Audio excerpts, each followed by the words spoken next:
Tune in to Basement Talk. I'm your host, Riz the King. You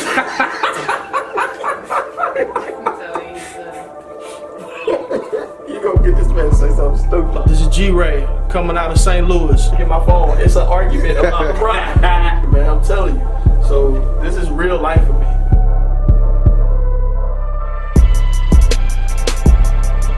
Happy New Year, y'all. We've been a minute, but we back up in this house. Basement Talk with your boy Riz the King and G-Man, what's up? that's what it do. So, man, your boy, not our boy, not nobody's boy, but not my boy. there is a man named R. Kelly. And all the Surviving R. Kelly show is out now. And I want to start off by saying that I want to recant something I said earlier on a previous video. I want to get it out the way right now. I made some kind of point about R. Kelly might have been the king of R&B at some point. No doubt. Taking it all away. No, he's not. Nowhere near is he any king of anything ever. My bad. He's sick and I hate him. You know what I'm saying? Down, down, down. I want to tell you, like, I already knew where I stood with R. Kelly. There's no debate on where I stand. I'm not a fan. I'm at the point where I don't listen to the music. I think I said that on the last video. Yeah. I don't listen to the music. I'm cool. I'm okay with it. I do agree that there's a certain level of respect that should come with his art, but you got to separate the art from the person. Well, that's even where I have a problem with it. With the art at this point.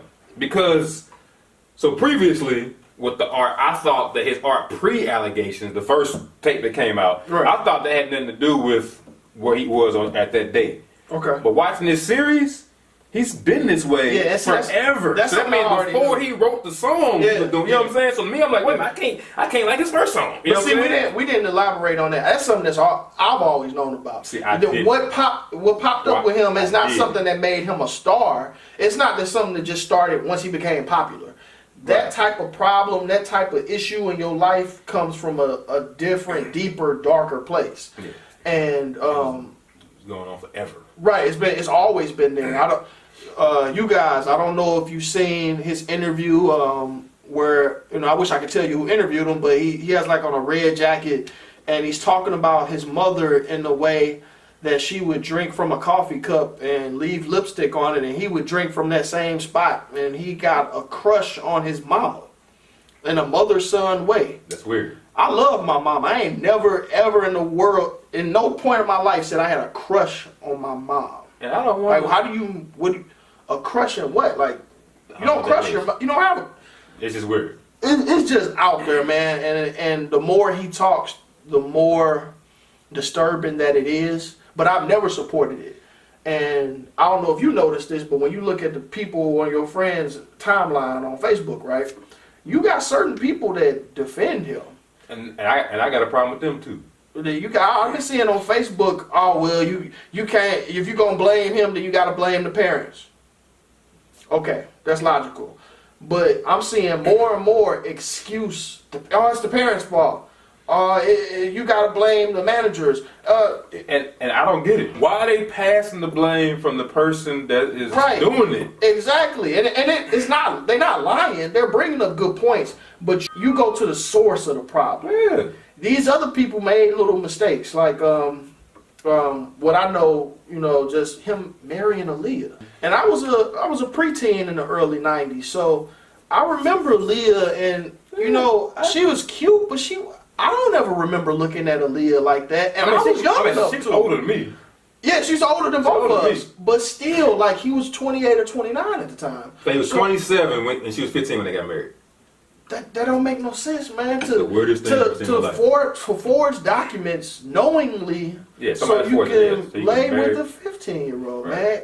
It's just so many different things, man, Well, and then that leads me back to the art, right? Yeah. He wrote all her music. Yeah, he was right. Her first single was AJ Nothing But a Number. He wasn't even trying to hide it. So I was young when it first came out, so I didn't really know what it was then. So I kind of forgot about the Aaliyah stuff as I got older. You know what I'm saying? But all this stuff is coming back to me. I'm like, wait a minute. See, I ain't forgot. I just leave my mind. Yeah. Like, damn, he wasn't even trying to hide it. Growing up in Chicago, this has always been bubbling under. If you're from Chicago, right. It's always been bubbling around. Your parents talk about it. Your cousins might talk about it. And people, another thing that I'm noticing, people from Chicago fiercely I mean, people from everywhere, but really people from Chicago take him as a sign of he's one of ours. So we got to defend him. I got family members on Facebook defending him. Like, and that's an argument. So, like, this is really like you stand on one side or you stand on the other. Which is crazy. And it shouldn't be this. You got the defenders over here who are like, we understand what he did was wrong, but there is no but in this situation. there is zero. There is no but. There is no but. People, I'm sorry if you one of these people that's a sympathizer. There is no but in this situation. Nothing. The man is a sick individual and he has a problem. You can't sympathize with that. And I hate to bring up race, but if this was a white guy, there would be no but. If this was a normal dude walking down the street who all of us know who wasn't an R&B singer, there would be no but. It wouldn't be. The reason people are giving these excuses and they're making reasons for why they can explain and see how it happens is because he made music that touched people. That's all it is. It's similar to Michael Jackson. Well, they can't, right. Well, Michael Jackson too, but they can't let it go. They can't let go. They heard Bump and Grind when they was however old they was. Right. And they was crushing on somebody. And that resonated with them. But like, yeah, just be real. Separate it. You know what I'm saying? Get rid of that. That part of your life is still there. Right. But you ain't got like that song and still listen to it. You know what I mean? Like, don't give this man no more spins. He don't deserve not another spin. And that's the problem. The feeling that he gave you when you're, like for me, I like Step in the Name of Love. I don't listen to that song no more. I don't. I can't. I mean, I don't even feel comfortable. If it came on, I don't feel comfortable hearing the sound of his voice right now. Nah. Now, maybe it'll change in 10 years, 20 years. I don't think so now, but I can't listen to it right now. I stopped listening to him when the first tape came out. You know what I mean? Like, I stopped listening to his music. I would cut it off. You know what I'm saying? Yeah. But right now it's even worse. Because now I know more about it. Now it's more. Yeah. So I'm like, there's no way in hell I can even like think about listening to this, knowing that what was on his mind while writing these things. Right. So if you listen to some of the lyrics, he would say stuff like, girl, like your little body, yada yada. Well, I mean, that's talking about something young. You know what I'm saying? Stupid like that. I was like, nah, man, there's no way I can go back and ever think about wanting to listen to none of this stuff. Yeah, and I'm mad at anybody that does and think it's okay. I hate everybody. Remember, I hate anybody that listens to this music and think it's okay. And I tell them to your face, you're stupid, and I hate you. It's crazy because it's a dividing line. It is, but I'm not married, I'm single, but if I met a woman who loved R. Kelly, I might have to be like, yo, I feel you. But you got to go somewhere. I refuse to deal with it. I don't want to be a part of it. I don't want to be a part of people who sympathize. Well, and then let's get to sympathize. I know some people are going to sympathize with the fact that, hey, okay, we know when he was younger, he had got molested by his older sister, him and his brother. They went through all that. Okay, yeah. I get it. Bad things happen, but problems come from that. Okay, so we get that part, right? Yeah. But the problem that he had at this point are no longer. I can't sit there attached to that at this point. This is going on for too long. The man nicknamed himself Pied Piper. He nicknamed himself that. So he know what he's doing at this point. It's no longer a situation of, he's just crazy, he don't know what he's doing. No, he know what he's doing. I mean, he's paying people off, which means that he know what's wrong. That's why he's paying them off. Bro, he has cases against him that were thrown out in federal courts. They ran up in a house of his in Florida. I wish I could tell you the city in Florida, but if you want to Google it or do your research on it. He had plenty of child pornography in his home in Florida. He didn't own the home, he was renting the home. Okay. The feds ran up in the home and found all this child pornography that you can do time in a federal prison for, and they didn't have the appropriate search warrant to go through all of his things. So what does that mean? The case and everything they found gets thrown out.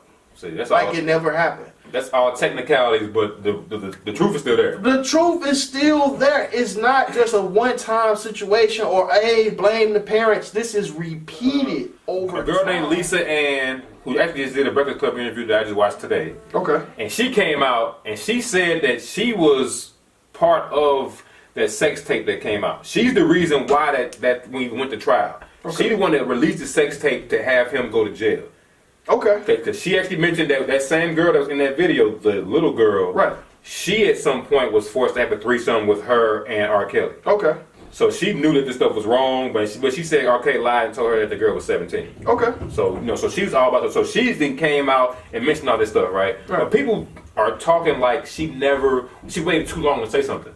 She said something as soon as it happened. Okay. But it got swept under the rug. So now when she's back out on this surviving, what's called The show. Yeah, on the show, people are throwing shade at her now like she didn't come out. She came out 10 years ago. It just didn't matter to nobody. I hate to rehash on this. The reason why I say this is because in that same Breakfast Club interview, the Lisa Ann chick said she's been in the studio with him, with underage women, and she watched him get inspiration and write songs off of them. So that means he's, like I said again, his mind is on this while he's writing this. So guess what? Right. This is what you wrote to me is no longer a masterpiece. It is no longer great. Because guess what? Yeah, your mind is in the sickest place while doing this. So that's why I say when y'all can't separate the art, or y'all say I'm separating the art. The art was part of this.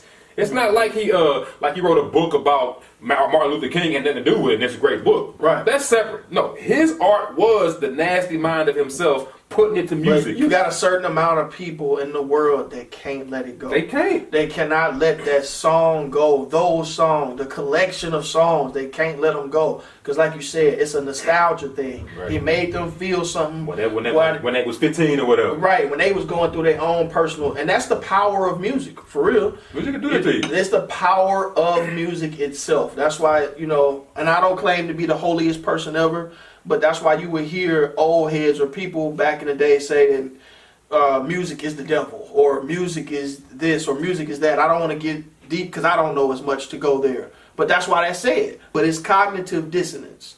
When you're able to make a decision in your mind, you know something is wrong, but you make yourself make it right.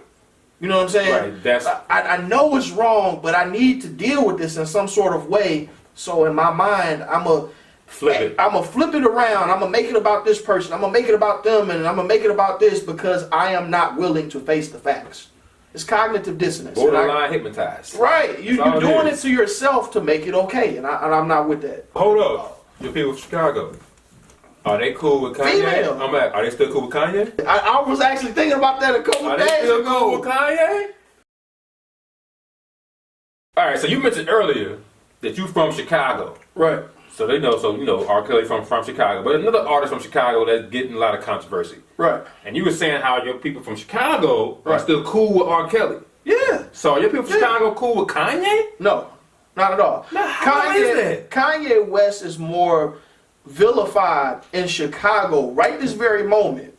Vilified for his thoughts on Trump and his thoughts on politically. He did nothing wrong to nobody. Right. He's more vilified for his opinion when it comes to politics. And also what he said, Kanye made some comments about slavery being a choice. Yeah.